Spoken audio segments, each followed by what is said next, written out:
All right, guys, we've got a lot to talk about. Does everyone have notes? Who wants notes? Jared? People need notes, if you don't mind. Okay, so. All right, if I could have your attention up here. I've drawn this a couple of times, and somewhere on the website I've put this illustration in much better detail. It's worth printing out. In the time of the kings, it starts with Saul, David, Solomon, the only three kings over a united Israel. Don't worry, though, there is going to be another united Israel, and Christ will sit on the throne. Each of them served for 40 years, and then in 931 BC, the kingdom was split. And it split, the first kings of each were Jeroboam under the kingdom of Israel. He had the top 10 tribes. And then Rehoboam, which was the son of Solomon, had the two bottom tribes, which were Judah and Benjamin. Judah's capital was Jerusalem. Israel's capital was Samaria. And these kingdoms lasted, and I've got it on your notes, but for a couple hundred years or so. Judah lasted a little longer, and we're going to see why. And then if you look at here, 722 BC, Israel fell into captivity with the Assyrians. 606 BC, and actually it was 606, and there were three different waves of captivities, but the Babylonians came and wiped them out. Basically, when they came first at 606, they took people like Daniel, and they destroyed some of the city, but then they put up some puppet kings that were supposed to pay tribute, and those kings kept not doing what they were told. Finally, in 586 or so, I'm sorry, I don't know the exact year, Nebuchadnezzar came back and just totally destroyed it, took that last king, can't remember his name, poked out his eyes, killed his son. It was a big deal. If you look at your notes, lesson 18, today we're going to be talking about Ahab, Jezebel, and Elijah. And the reason, so basically how we're going to do this, in this split up kingdom, there is so much stuff going on. And it can be kind of confusing because as you read through the scriptures, it jumps back and forth. So I'm going to share with you over the next few weeks just some chunks of history out of it that make sense. And if you understand a few chunks of history, then you can put them together and it makes sense. But to try and go through and chronologically bounce back and forth with what's going on would be a little tricky. So today we're going to be focusing on the kingdom of Israel and talking specifically, Jared, notes please, specifically about these three people: Ahab, who was king, his queen, Jezebel, and the prophet, Elijah. If you look at your notes, there were 19 kings for Israel, and guess what? They were all bad. 19 kings for Israel, all bad, all wicked.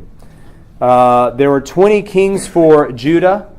4 to 8 of those were good. Now, why 4 to 8? Because it depends on how high you set the standard. But 4 to 8 of them were somewhere from really good to, decent. And for instance, some of them did some good things and served God, but they allowed certain things to endure. They didn't tear down the high places of pagan worship, for instance. So they weren't evil, but they weren't people who executed absolute justice. So lukewarm kings. Yes, lukewarm kings somewhere in the middle. If you look at the kingdom of Judah there in the notes, does everyone see where I'm at? Kingdom of Judah, that's the southern kingdom. That's two tribes of, once again, Judah, Benjamin. The capital was Jerusalem. I'll tell that story in a bit. And that kingdom lasted for 325 years. Now, where you can read about that kingdom of Judah is in 1st and 2nd Kings. Obviously, you start at 1 Kings chapter 12 because the first 11 chapters of 1 Kings is Solomon. And then, yes, ma'am. Because Samaria and Judah are the two capitals. Jerusalem and Samaria. Jerusalem is the capital of Judah. Thank you for stopping me. If I'm going too fast, please do. Jerusalem is the capital of Judah, because that was David's city. That was the city of David. So Samaria was the capital of Israel. So this is going to be a horrible map, but here's the Mediterranean right here, and you got Israel, something like that. Okay. and you got Israel up here, and you got Samaria right here, and then you got Judah down here, and you got Jerusalem right there. That's the idea. These were the 10 tribes. These were 2 tribes, and they were at war with each other. Sometimes they had peace. We're going to talk about that today, but they were at war often. Israel lasted, I said, 200 and something years. They had 20 kings, all bad. No. 19 kings, right? 19 kings. Judah had 20 kings. 4 to 8 of them were good. Most of them were evil, though. Most of them were evil. And they worshipped false gods. And that's why eventually judgment comes. And they're taken. And guys, think about it. Picture Joshua coming into Israel. The people are marching around Jericho. The walls are falling. The people are singing songs to God. And hundreds of years later, they're being captured by these pagan nations. It's a sad, sad picture. It's a sad, sad picture. Was there a question or a comment? Yes, ma'am. The 606 BC, that was the fall to the Babylonians? Yes, ma'am. And then the 722 was the fall to the Assyrians? Assyrians, yes. Assyrians. And when the Assyrians, I guess I shouldn't put that abbreviation. And when the Assyrians came, they took them up here. Well, when Nebuchadnezzar came and got these guys, he also came and got all these guys, so all the Jews met up down in Babylon. Have you ever heard of the lost 10 tribes of Israel? That's actually kind of a misunderstanding. People think that these 10 tribes, many of them just kind of scattered into the world, but there were many of them that came down here. How do we know that? Because when they go back to rebuild, after 70 years of captivity, you have people like, what was his name? Ezra. And if I'm not mistaken, he was a Levite. I could be wrong in that, but there were Levites, and there were people from the tribe of whatever there. So they all ended up down here together, 70 years, and then some of them start going back to rebuild. And they started rebuilding in maybe 500 something BC, and then in 440 BC they started rebuilding the walls under Nehemiah, something like that. Okay, making sense so far? So if you want to know, or if you want to follow the story of the kingdom of Judah, down here, going on your notes, you would look at 1st and 2nd Kings, obviously starting in chapter 12 of 1 Kings. You would look at 2nd Chronicles, chapters 10 through 36. Do you all see where I am in the notes? Minor prophets, I have them listed there: Zephaniah, Habakkuk, Joel, Micah. All of those men prophesied during this time, and they prophesied to the nation of Judah. Does that make sense? And then the major prophet Isaiah was here. Keep in mind, it's unfortunate that we use those names major and minor because it sounds like Isaiah was the important guy. The only reason we call the major prophets is because they wrote a lot more. So it's the prophets that were long-winded and the prophets that weren't, that didn't ramble as much. Not really. It's all inspired.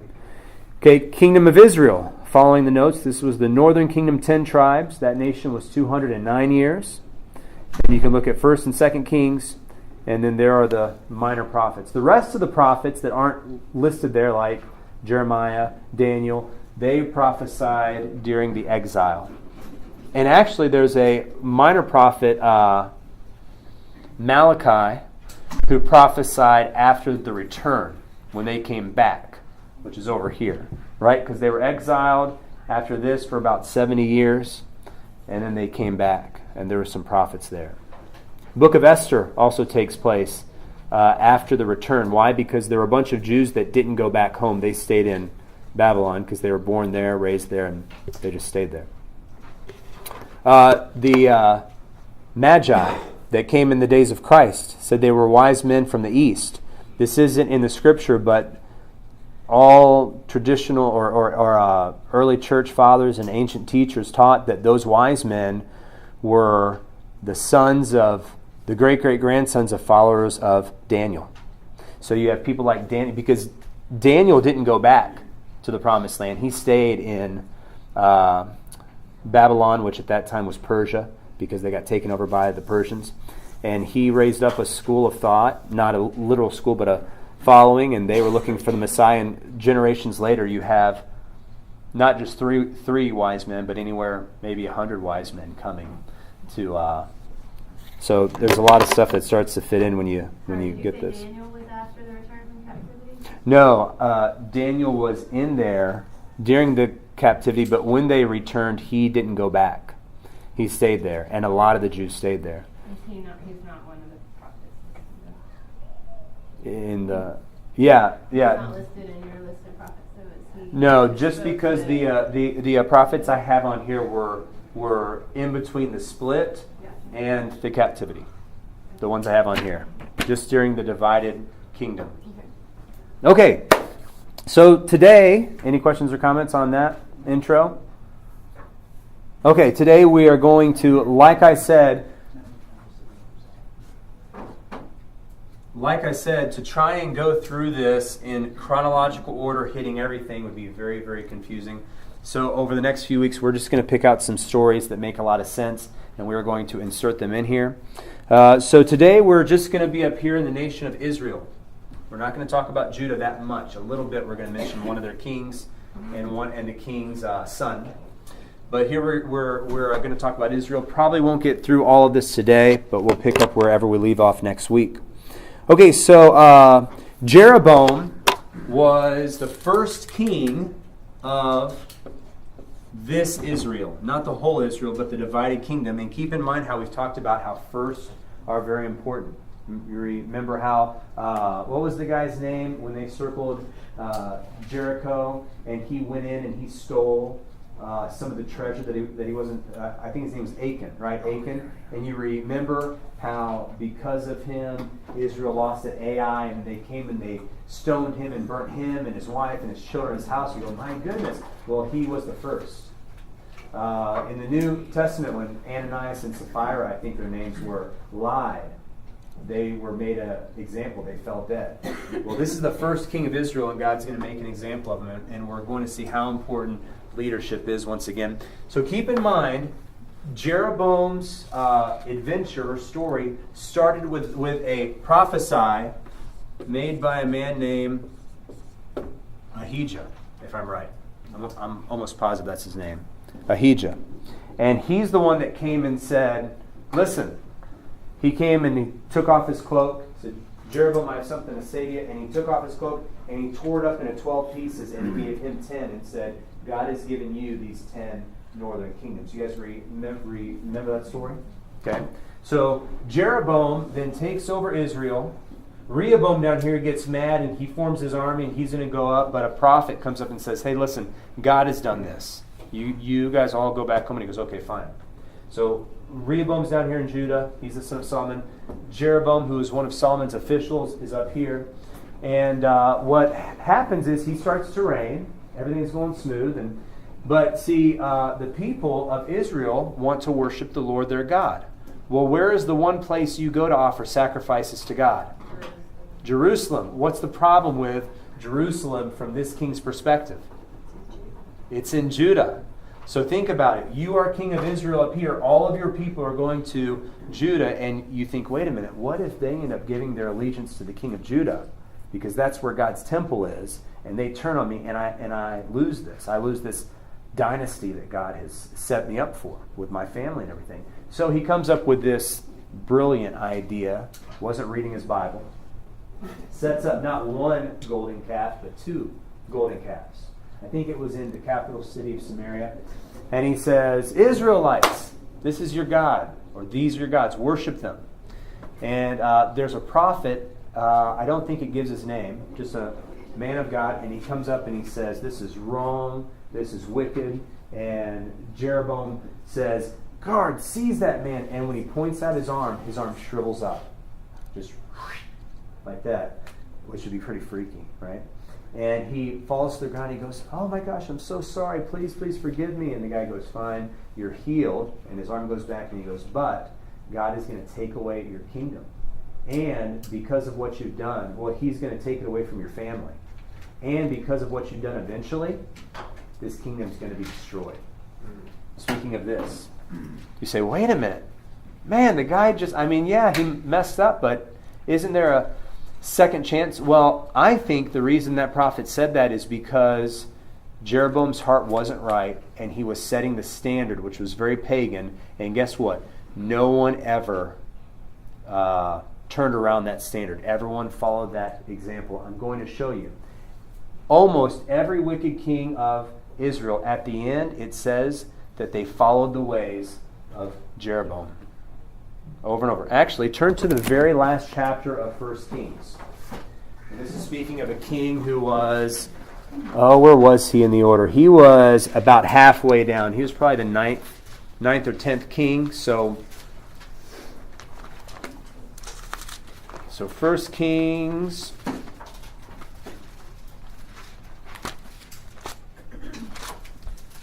very last chapter. How many chapters are in 1 Kings?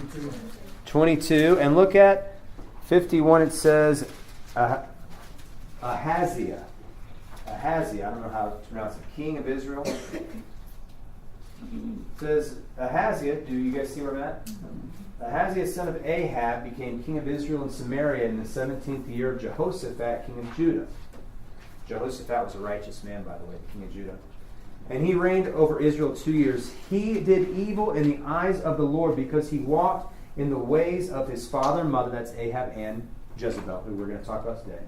And in the ways of who? Jeroboam, who wasn't even kin to him. Well, they were both Israelites, but that wasn't his great-great-grandpa, because Jeroboam's line gets, his whole family's wiped out. But see, Jeroboam set that standard for the nation, and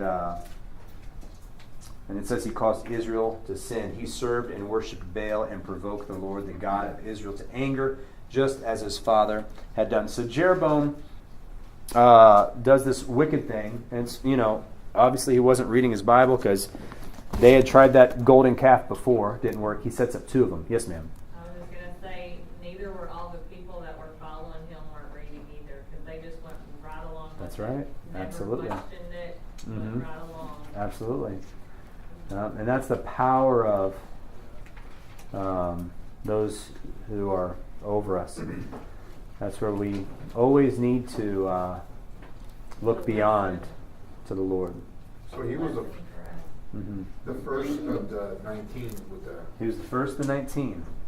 And he got the whole nation started on the wrong foot, and no one ever changed course. All 19 evil. Why is it this nation lasts an extra 80-something years? Well, maybe it's because they had a few righteous men, and it stayed God's hand just a little bit longer. But they had a bunch of wickedness also. Okay, so look at 1 Kings 14. 1 Kings 14. We're going to be starting at verse 6, and I want to set the stage for this. So this king, Jeroboam, he hears this prophecy, his family's going to die and all this stuff, and he leaves, and he's upset. Well, about 10 or 12 years later, he has many children, but he has a boy who's sick. And he's just kind of freaking out, and he's worried, and he's getting old, and he's sick too, and he says, you know what? That prophet that one day, which the Bible doesn't say his name, cursed me and said, God's going to judge you. Let's go back and talk to Ahijah. I'm sorry for not pronouncing his name right. Because he was the guy that first tore up his cloak in 12 pieces and gave me the 10. Maybe he has something good to say. So he tells his wife, the queen, and says, listen, disguise yourself and go talk to him. He's an old man now, and maybe he'll say something good and we can turn this thing around. Well, as she's on her way, God, of course, tells the prophet, and he's blind at this time. And she goes, and God tells him, look, this woman's coming. Here's the truth. And if you look at chapter 14, beginning at verse 6, this is what this prophet says to the queen. Did I say his name right? Yeah, so when Ahijah heard the sound of her footsteps at the door, he said, come in, wife of Jeroboam. Why this pretense? I have been sent to you with bad news. Go tell Jeroboam that this is what the Lord, the God of Israel, says. I raised you up from among the people of Israel, and I made you leader over them. I tore the kingdom away from the house of David and gave it to you, but you have not been like my servant David, who kept my commands and followed me with all his heart, doing only what was right in my eyes. It's an interesting statement about David, isn't it? And it shows you that David's heart, the heart that God gave him, that was a big deal because David did some bad stuff. But here God looks at David and all he sees is righteousness. And you know what? In Christ, as we follow Christ and as Christ changes our heart, that's what God sees. Who kept my commands from me. Okay, verse 9. You have done more evil than all who lived before you. You've made for yourselves other gods, idols of metal. You've provoked me to anger. Verse 10. Because of this, I'm going to bring disaster on your house. He talks about burning up the house. But there's something that I really wanted to point out. Go to verse 12. Verse 12. As for you, talking to the queen, go back home. When you set foot in your city, the boy will die. The boy who was sick, her son.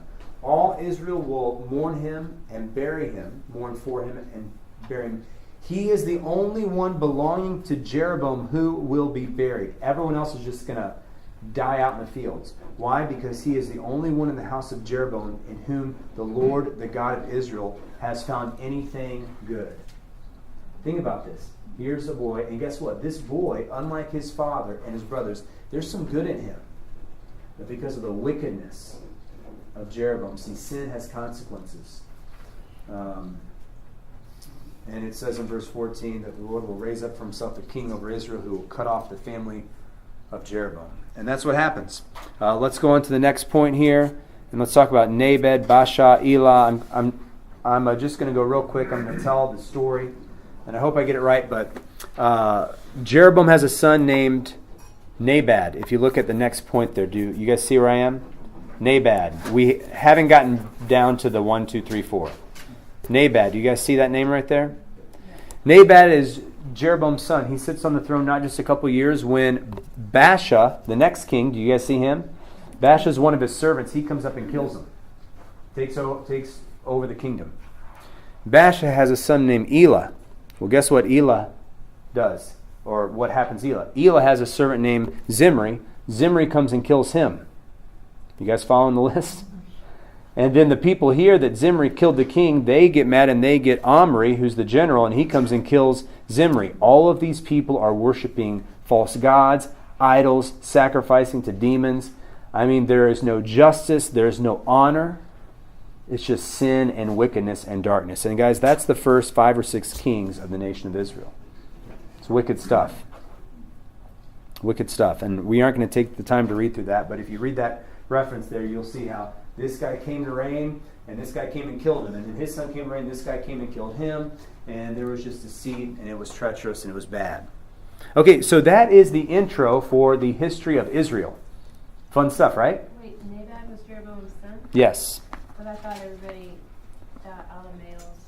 Well, the prophecy was fulfilled with him because as he was king, he was king for I think a couple years, and then he and all of his household died. Because when Baasha killed him, he put the whole family to the sword, burnt the house down, all to fulfill the prophecy of God. But who died when they set foot in the city? The boy did, the son. We don't know his name, but there was a young boy who was sick. Okay. And that's what prompted Rehoboam to go talk to this old prophet who had once given him a good message. Any questions there? Please go back and read through that, and whatever didn't make sense will. Okay, now this is going to make more sense because now I really want to focus on the story of Ahab and Jezebel. So Ahab is the 1st, 2nd, 3rd, 4th, 5th, 6th, 7th king. Yes, ma'am. No, It please. says that Baasha is the son of Ahijah. Is that the son of the prophet? In 27? 15. You said 15:27? Yes, sir. Yes. Did I say yes? Wait a minute. I didn't put that together. Maybe he's not of the tribe of... So Nabal, son of Jeroboam, became king. He reigned over 2 years. And then Baasha, son of Ahijah. And I wonder if it was the son of this guy. I'm not sure. It's hard for me to think so because this guy was a prophet and Baasha was wicked. Because if you look at verse 29, it says, as soon as he began to reign, he killed Jeroboam's whole family.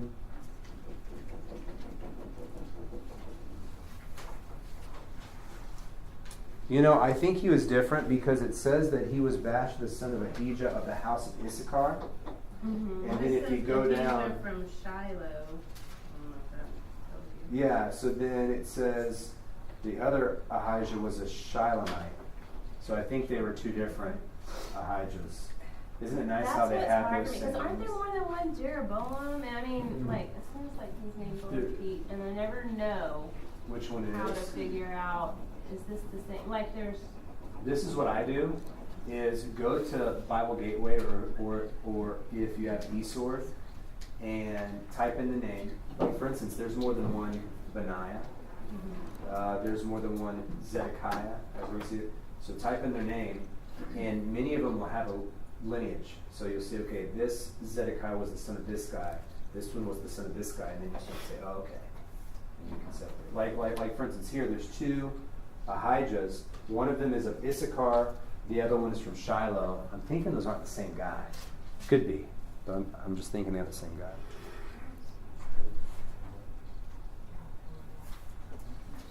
Okay. Any other questions? All right. This story is really, it's wicked, but it's a fun story. It's a good story. Okay, so you have King Ahab. Comes along, doesn't know God. Think about it. He comes in here after a few decades of wickedness, treachery, and he chooses as his bride Jezebel, who is not an Israelite and who is a worshiper of Baal.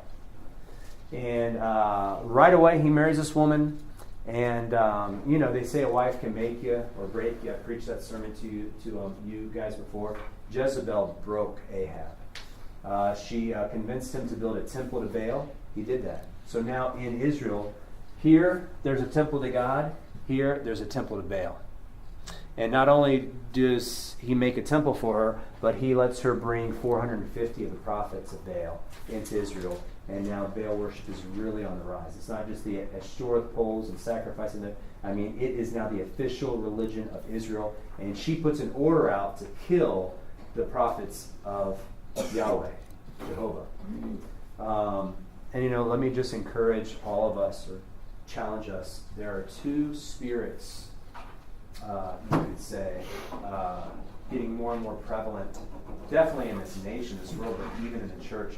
One is the spirit of Jezebel, and we're going to look at that, and that's a spirit of dominance.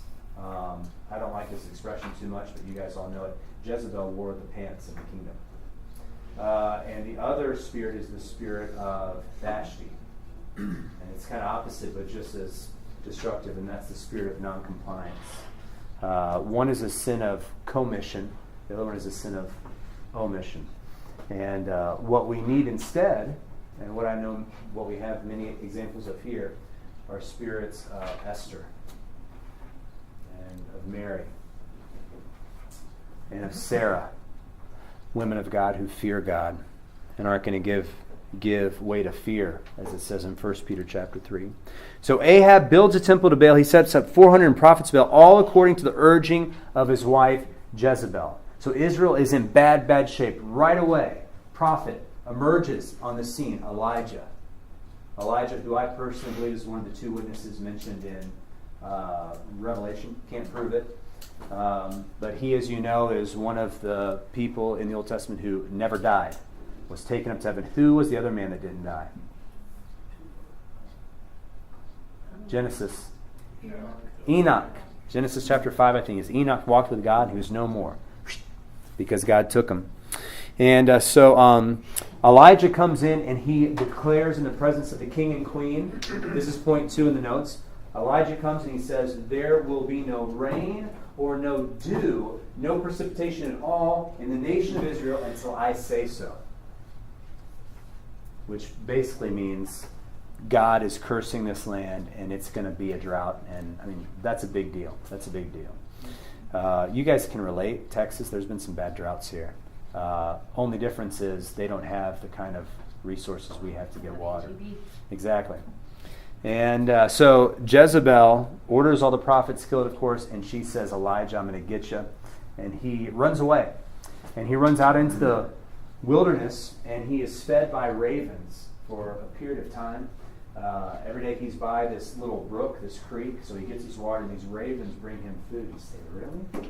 Guys, this is, and you know, there are people today who will tell you that word ravens can also mean, that's what they call the Arabs of that area, and it was just these foreigners bringing him food.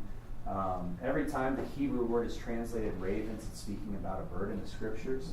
But people want to say that because they don't like when the Bible says stuff that seems weird. Keep in mind, this is the same Bible that talks about a first century rabbi dying on a cross and raising from the dead and happening to be God. So if you're looking for stuff that is not weird in the eyes of the world, you might as well just stop with the whole thing. Because from cover to cover, it says that the wisdom of God is foolishness to the world. A missionary from Mexico I was talking to one time, and he brought up this story, and he said, Jared, you might not believe me, but me and my family were out in Mexico, and we were running out of money and just trying to live by faith, and we were praying. We had some money coming on its way, but we just didn't have money. I mean, in-hand money. We prayed. We said, God, we really need money just to buy some bread here. And this bird, I don't think it was a raven, but this bird started flying off, and he sees this thing shiny. This is what he told me. And this thing drops down, and it was one of those little purses that are so popular in Mexico, where it's just this little zipper thing, and it was full of enough money for me to go and get bread. Guys, God can do anything. So he uses these ravens to feed the prophet. And so hanging out there, he's eating, and that's God's sense of humor, using unclean birds to feed Elijah. And then the brook dries up, though. Drought comes. Months and months later, drought's up. So God tells him, walk on. So he just starts walking, and he actually goes, I'm not sure where it was, but I know the people weren't Israelites. So I don't know if he went over into Edom, but there was a woman who was a widow and had a son, and he comes up and he goes, hey, can I stay with you guys? And she goes, well, sure, but we've got a jar with this much flour left, we've got a jar with this much oil left, the drought's killing us all, and I'm going to make bread and we're going to eat it and die. And he goes, woman, I tell you, you will not die. And you guys know this story.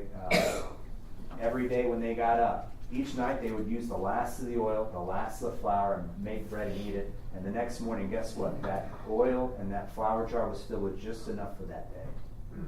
And once again, these are types and shadows. Jesus prayed, give us this day our daily bread. And guess what? God gave Elijah, for well over a year, every day, his daily bread. Just as Jesus multiplied the fish and the loaves, here we see God multiplying the flour and the oil. At one point, the son of this widow dies of sickness. He gets sick, gets a fever, dies. And the widow is just like, oh, look at this, God, and crying out. And Elijah raises the boy from the dead. And was a great testimony to that woman and to anyone, I'm sure, who heard about it. So the time comes, I think it's been about 3.5 years at this point. We hear in the book of James, it kind of interprets this for us. And God says it's time. And Elijah goes back out and he sees a friend of his, I don't know if they were friends, but Obadiah the prophet. Obadiah the prophet happens to also be working in the courts of Ahab, but he's kind of undercover. Some people don't say it was the same Obadiah, because as Karen pointed out, there's lots of people with the same names. They should have had more of a variety. It's like everyone's named Mike or Steve or Bill. Sorry, Mike. Sorry, Steve. Anyways. Sorry, Billy. Man. But the ancient Eastern Orthodox Church, which the farther back you go and the more Eastern you go, usually they get it right with this kind of stuff. They say it was the same guy. And Obadiah sees him, and Elijah says, go and tell King Ahab I'm here. And he's like, are you crazy? They'll kill me. He goes, no, they won't do it. And Elijah didn't know it, but Obadiah, he was a very wealthy man. He worked for the king and queen. He had 100 prophets of Jehovah for these 3 years hidden in caves, and he was feeding them. 100 prophets that he hid out in these 2 caves. He had 50 in this cave and 50 in this cave. So he goes back and tells him, Ahab hops on his horse, rides out and says, there you are, you troublemaker. And Elijah goes, Ahab, listen, Mount Carmel's over there. I'm going to meet you up there right now. Get all all the prophets of Baal you can get as much of the nation as you can. We are going to settle this once and for all. Who is God? And you guys know the story. Of course, they meet up there, and Elijah has this bet kind of with the prophets of Baal, 450 prophets of Baal. And I think there are actually some other prophets, but I know in one it says 450. There might have been more. I think there might have been up to 800. And he goes, listen, you guys make a sacrifice. I'm going to make a sacrifice. You call on Baal. I'll call on God. And the God who answers with fire is the real God. I had the privilege about a year ago of being up on Mount Carmel. And it's incredible because you're up there on this mountain. You know, Israel, everything's so close. And you look out over the valley of Armageddon. And you look over there and you see Nazareth. And you look over here and you see Mount Moreb. I get my mountains confused, which I believe is where Gideon did his stuff. And you see the mountain where Saul consulted the witch of Endor, and there's just all this stuff there. But anyways, Elijah's up on this mountain, and the prophets of Baal get their sacrifice ready, and they start calling on Baal. They start about 9 o'clock in the morning. And Elijah says, keep on calling. I mean, for hours. And guys, this would have been horrible to see. These guys were pagan, satanic, just lost people, 450 of them at least, chanting. And if you've ever heard any kind of satanic chanting, like when the Muslim loudspeakers go off in the Middle East, it is a wicked, horrible sound, just wrenches your gut. And these people are going around, and he starts to mock him. He goes, cry louder, maybe he's asleep, or maybe he's using the restroom, or maybe he's off on a far trip. And they start cutting themselves, which was their practice, something that still pervades our society today. And eventually they pass out. I mean, and I'm not sure, some of them might even pass out because they're bleeding to death. And he goes, okay, now. And he gets his sacrifice ready, and he digs a trench around it, and he says, pour on water. And the Bible gives the exact quantity, but I mean, they just get this thing wet, the trench is full, and he prays, and he goes, Lord, that all people might know that you are God today. Show them. And all of a sudden, and I'm not sure if it was a bolt of lightning, fireball, or what, but this fire comes down, boom! And it was so hot and so powerful that all of that water, gone. Just steam. Vaporized the whole thing. And, I mean, I wish I could have been there, right? Just imagine. And he goes, and the people are just outraged because they've been tricked, right? And he goes, seize the prophets of Baal. And all the people go out and get him, and they're crying out, the Lord is God. The Lord is God. The Lord is God, which is kind of neat because Elijah's name, Elijah, means the Lord is God. But they were saying it was some different Hebrew. It's the same message.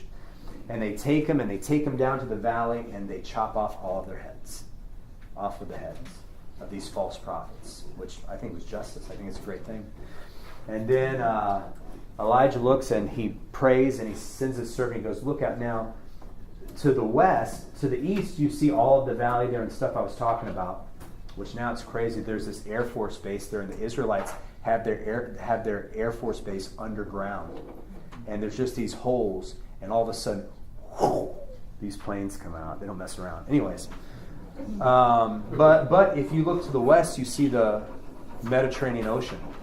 And Elijah gets down on his face, and he prays, and he tells his servant, go and look if you see a cloud. He says, no. 7 times he sends him. On the 7th time, something about that number 7, the guy comes back and says, yeah, there's this cloud, but it's just a small cloud. And Elijah goes, you guys better get home.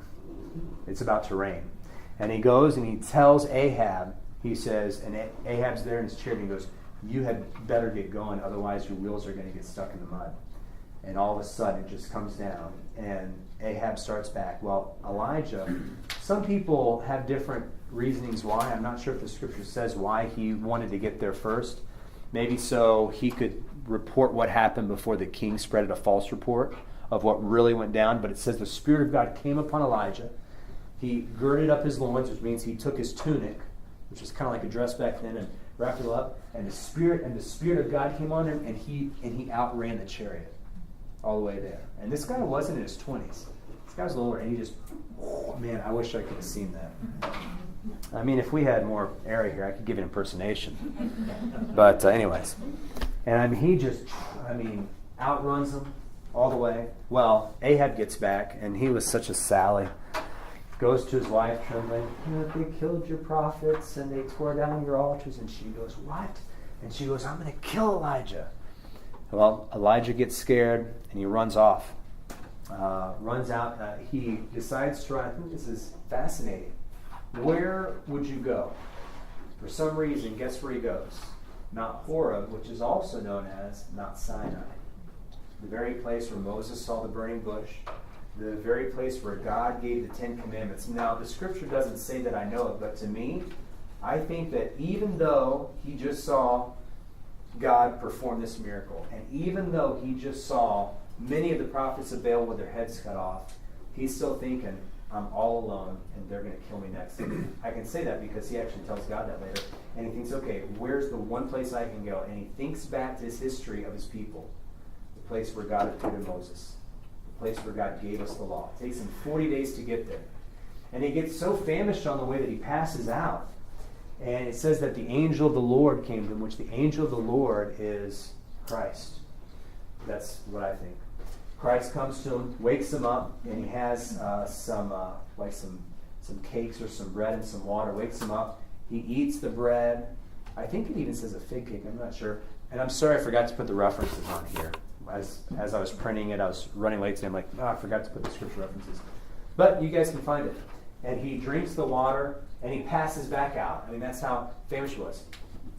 Angel, after another siesta, angel wakes him up again, eats some more, drinks some more, and he keeps trucking. Well, he gets to Mount Sinai. And gets there, and he's there praying in this cave, and God's Spirit comes to him and says, Elijah, go to the mouth of the cave, for I am about to appear to you. So Elijah goes out, and you guys have heard this story. Well, there's this huge storm. Light. I mean, guys, I wish I could have seen this. It wasn't. I mean, it was a Texas storm times something. It's not one of those wimpy Wisconsin storms or Oklahoma. This was a Texas boom. But God wasn't in the lightning. And then after that, there was an earthquake, just trembling the ground. But God wasn't in the earthquake. And then there was a fire. I don't know. I mean, it's just a mountain in the desert, and all of a sudden, just huge fire. But God wasn't in the fire. And what was the last thing? Whisper, still small voice. And God comes and says, Elijah, what's wrong? And Elijah says, God, I'm all alone. There's no prophets left except me, and now they're coming to kill me. Have you guys ever felt that way? God, there's no one. Have you ever felt alone? You know what, guys? The narrow path, it can be a lonely road. Mm-hmm. And I'm ashamed to say it, but even in North American Christianity, you can be in great places with great people and still feel like I'm alone. And God comes to me and says, Elijah, guess what? I've got 7,000 people who have never, in Israel, who have never bowed the knee to Baal. 7,000, a remnant. It's not just you. And guys, it's never just you. It's never just me. God always has a remnant. You just have to look for it. You just have to have Him open up your eyes and give you those relationships. I think I'm looking at the remnant. People who are tired of playing the game. People who want the truth. People who are willing to take a 40-day pilgrimage to Mount Sinai to meet with Christ. So God meets with him and he goes, there's two things I want you to do. I want you to anoint Elisha. He's going to replace you. Once again, my sympathies to Karen. He couldn't have a name that sounded a little bit different. Yeah. Elijah and Elisha.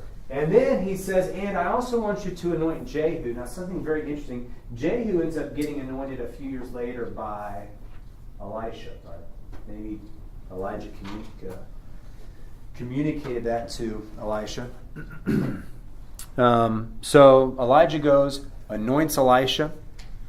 While Elijah and Elisha are doing their training, they have many adventures. But like I said, we're just focusing on this one story. There's a guy named Naboth. Naboth lives up here in Israel. Has this awesome vineyard. Great grapes, great wine. And guess who loves that vineyard? King Ahab. Well, how's it work in a kingdom, in a monarchy? The king gets what he wants, right? Well, King Ahab, this shows just how much of a sally he was. He walks out. He goes, Naboth, I want that vineyard. How much will you sell it to me for? And he goes, King, I can't. This is my inheritance. My my dad passes on me, his dad passes on to him, and I have sons I'm going to pass on to. Ahab goes home just crying. He's in his couch crying, and his wife comes in and goes, what's wrong with you? I want this vineyard, and Naboth won't sell it to me. And she goes, gosh, aren't you a king? You know what I'm going to do for you, honey? Because you've let me build my palace to pagan gods, and you've let me bring in my pagan people and lead this nation astray, I'm going to go and I'm going to get this guy killed. So she went and she set up some false witnesses. They accused him of all kinds of bad stuff, and the people stoned him to death. And even the people who executed the order knew this is treachery, because Naboth is a good man. Naboth is a righteous man. But I don't want to answer to Jezebel, because I know Ahab isn't going to stand up for me, and she's a wicked, wicked woman. So they put Naboth to death. And he's left in the fields, and the dogs come and lick up his blood. Well, Elisha hears about this. Hold on, let me see. No, it wasn't Elisha. Oh no, I'm going to get the story confused. Someone hears about this. Maybe it was either Elijah, Elisha, a prophet of God, but someone hears about it and comes and says, Ahab, Jezebel, because you did this, you are going to die, and dogs are going to lick up both of y'all's blood. Okay? That's the easy version of the story. Ahab gets in this battle with the king of Aram, or maybe his name was Aram.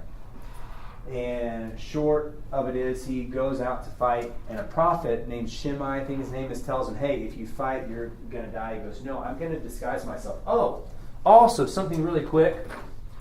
The king of Judah during this whole time is Jehoshaphat. I'm not going to try and spell his name, but guess what? He was a righteous man of God. And what he did was, for much of the reign of Ahab and his predecessors, there was war between Judah and Israel. Jehoshaphat comes along, he says, you know what, I don't want this. He says, hey, Ahab, there's this kingdom out here that's not nice, attacking us. Let's become friends, and let's attack them so we can have peace. So the righteous king of Judah, Jehoshaphat, something like this, Jehoshaphat, makes peace with Ahab, and they go out and fight this king. Something I want to say about Jehoshaphat, because this is going to come up next week. Great king, righteous man of God, but as you know, righteous people can still make mistakes. In order to make peace with him, guess what he did? Ahab had a son. I can't think of his name off the top of my head. I think it was Joram, but I'm not sure. But I'm running out of time, so it was Ahab's son's name was Ahaziah. It was either Ahaziah or Joram. I'm not sure. But Jehoshaphat, no. I'm getting this messed up. Scratch that. Ahab and Jezebel had a daughter. Let's start over. Ahab and Jezebel had a daughter. Her name starts with an A. It's going to drive Karen and other people crazy. I can't remember her name. Eliphalet. I can't remember, but she'll come up next week. Just here, you got Ahab, you got Jezebel, and they have a daughter that is in her mother's image. And guess what they do? What Jehoshaphat does to make peace? He takes his righteous son, and Jehoshaphat's son was named Jehoram, and guess what he does? Arranges a wedding between his righteous son Jehoram and this daughter of Jezebel. Good idea or bad idea? Bad idea. We are going to see next week how the plot unfolds and the drama continues. Attila? Spell it. Do you know how to spell it? Athalih.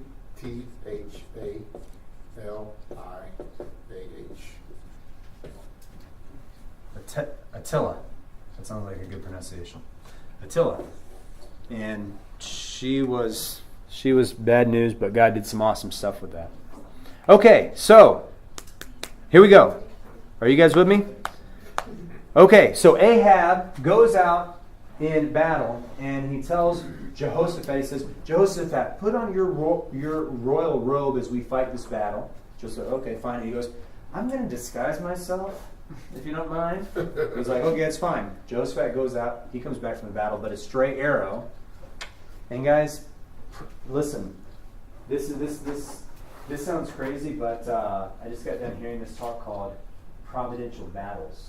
Isaiah, Jared, and I, we left yesterday at 3:30 in the morning, drove up to Tyler, and then last night left from Tyler and came back, and got back at 11:30, and we listened to about 8 hours of Providential Battles. Incredible series. Cooper would love it. Anyways, in there it talks about how all these righteous men of the past understood that even the bullets had the providence of God in them. This arrow didn't just happen to hit Ahab. That's the point. God made sure that arrow. And you can't escape. You know, Ahab thinks, the prophet tells him, if you fight, you're going to die, and you're going to die because of what you did to Naboth and what your wife did to him in killing an innocent man so you could get your vineyard that you wanted so bad, when you were rich enough to build 1,000 vineyards. And he goes, okay, I'm going to disguise myself. Doesn't work. God makes sure that the arrow reaches him. He dies, and guess what? They leave him, and the dogs chew him up, lick up his blood. Doesn't that happen as last days? Yes, it does. We're going to get there real quick. Okay, so this is a cool story. Okay, so Ahab dies. Meanwhile, Elijah and Elisha, and they did some other stuff together, but we're just staying to this story. Elijah hands off the mantle to Elijah hands off the mantle to Elisha, and Elijah goes up in a chariot of fire. And you remember Elisha's very bold request. He goes, "Give me a double portion of your spirit." And he goes, "Well, if my cloak falls to you, then it'll be fulfilled." And as he goes up, man, chariot. I wish I could have seen this. The chariot of fire goes up, and he goes, "My father, my father." Elisha does, and this mantle comes. He grabs it. He goes, strikes the water. It parts just as it did for Elijah, and he starts doing this great stuff. Well, he goes and he anoints Jehu. Jehu is going to be a king of Israel. And you think when you first start to read about him, this is the guy that's going to turn this thing around. Well, he doesn't. I mean, he does what God wanted him to do, but he doesn't turn it around completely. And Jehu is anointed to take care of Miss Jezebel. So what he does is he, and there's some cool stories there, but we're right at time. But he goes and some of the generals of Queen Jezebel, who's now the mother queen, because now her son is the king, because Ahab's dead, and now she is the mother queen. They go and they get the son killed, and they get some of the generals killed, and Jehu is on a mission from God, and he goes up to the palace, and it says that Jezebel got her makeup ready, got her hair up, and came out from the balcony and said, you know, basically, you aren't going to do anything to me because I'm queen of Israel, this and that. And Jehu goes, "Hey, who else is up there?" And these two eunuchs kind of peep out, and he goes, "Cast her down." And they go, and she falls to her death, and they leave her there, and the prophecy's fulfilled. Dogs lick up her blood, and you think, man, now Jehu's going to do things right? No, it says that he did stuff wrong and walked in the ways of sin, and the people continue to worship false gods. God gave them... Now, that being said, just as God reserved in Israel 7,000 who didn't bow the knee to Baal, there were other righteous people there, just like in this nation. The vast majority, I'm not the judge, but I think it's very fair to say the vast majority are wicked people. Wicked people who some of whom know they're serving Satan, many of whom don't. Those of you who watch this, it talks about that a little bit.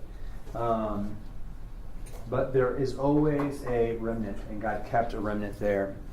And that's the end of the story of Ahab, Jezebel, and Elijah. Elisha goes on and has some more adventures. We'll talk about that. But that's about the first... That takes Israel, roughly the first half. And that's a really big story because Ahab, Jezebel, Elijah, those are some of the main characters in the period of the broken up kingdom that you'll hear about. A lot is written on that. And we just went through it quickly, but that's the story in a nutshell. And there's tons of stuff to be learned from this. Once again, you can't escape the judgments of God. Once again, what leadership does is very, very important. once again, you are never alone because God has His remnant. And, Elijah's someone that I think we can relate to in many ways because he had his ups and his downs. And we see him being very bold and powerful, man.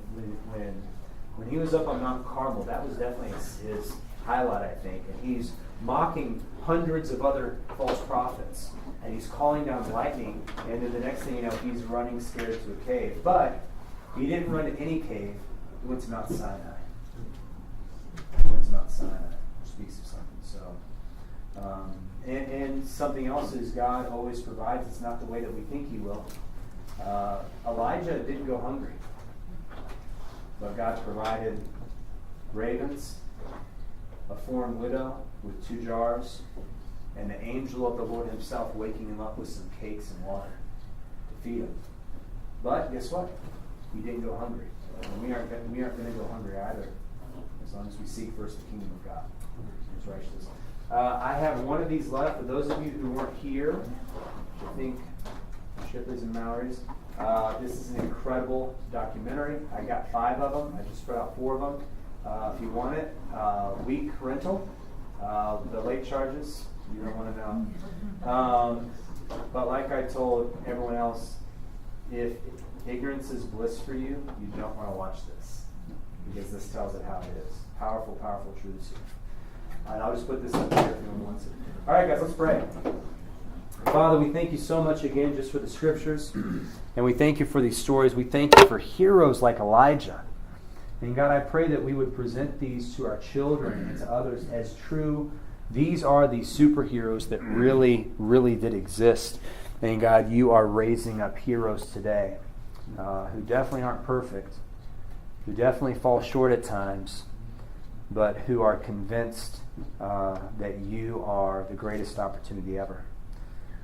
Father, I pray that You would continue to just help us unlearn what we need to unlearn. Help us to get more and more plugged into the words of Your kingdom and more unplugged from the words of this wicked, perverse generation.